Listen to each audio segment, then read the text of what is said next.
For gold futures, in this video I'll be going over my trade idea of the week and the day-by-day probability model. So let's start off with the technical analysis on the winner chart. We are in NUGT. We're slightly off of oversold levels with the RSI. We're still below the 200 moving average, this green line, acting as our resistance at a price of $1,776. With the 4-hour chart, we remain in NUGT. We did see it diverge, and when we're approaching to oversold levels with the RSI. As with the daily chart, we are in NUGT territory. As with the trade idea, I'll be trading GLD, and my position size for it is less than 1% of my portfolio. My long entry is at $162.73.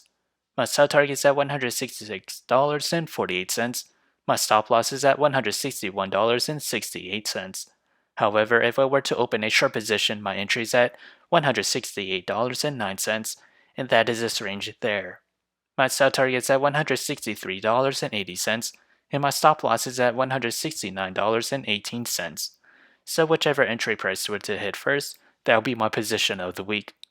So how did I develop these trade ideas? It all comes from the day-by-day probability model. As we progress to the 5th day or week of trading, gold futures has a 20% chance to climb between 0 to 1.6%, a 20% chance to climb between 1.6 to 3.2%.